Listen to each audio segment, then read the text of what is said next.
हम जब किसी भी पूजा की शुरुआत करते हैं तो उसकी शुरुआत उसकी सामग्री से होती है और सबसे महत्वपूर्ण है किसी भी पूजा को सफल बनाने के लिए, उसके सार्थक फल के लिए कि वो सामग्री क्या हो। दर्शकों को मैं बतलाना चाहता हूँ, सबसे महत्वपूर्ण भगवान श्री कृष्ण की जन्माष्टमी में खीरा होता है।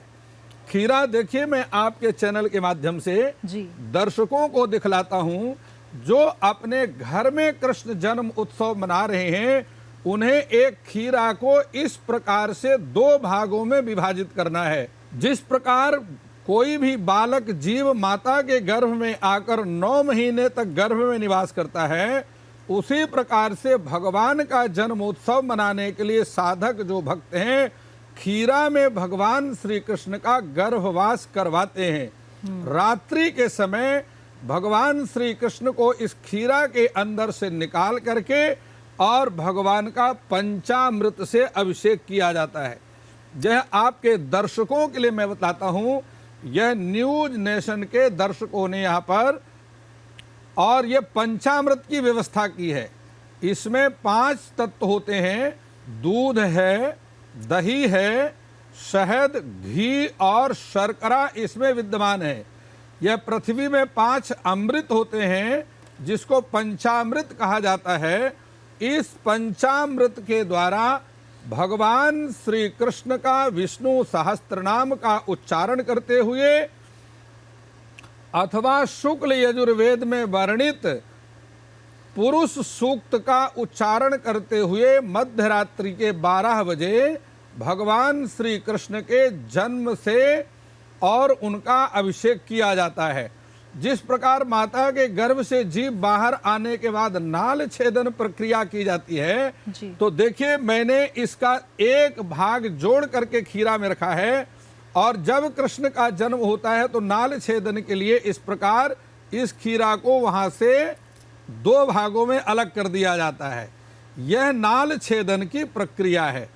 यह आपके न्यूज नेशन के दर्शकों के लिए सबसे बड़ी बात यह है कि यहाँ गंगा जल की व्यवस्था है, जल की व्यवस्था है, घृत की व्यवस्था है और सबसे बड़ी बात है देवा भूत्वा देवान यजेत। यह रोली है जिसको हम कुमकुम कहते हैं। सभी भक्तों को रोली अर्थात कुमकुम और गोपी चंदन का तिलक लगाया जाता है, क्योंकि देवता बन करके ही देवता का पूजन किया जाता है।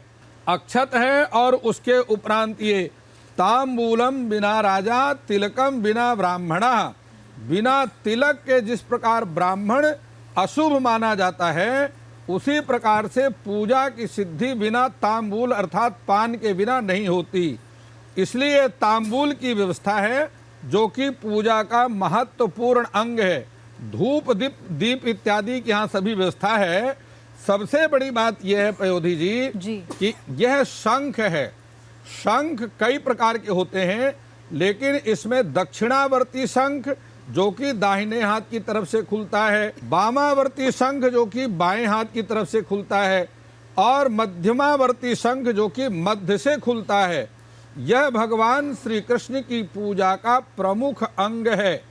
इस शंख में ही पंचामृत भर करके भगवान श्री कृष्ण का अभिषेक साधक लोग करते हैं और पूजा के अंत में भगवान का विधिवत जल इत्यादि से स्नान कराने के बाद भगवान श्री कृष्ण को मोर मुकुट अत्यंत प्रिय है।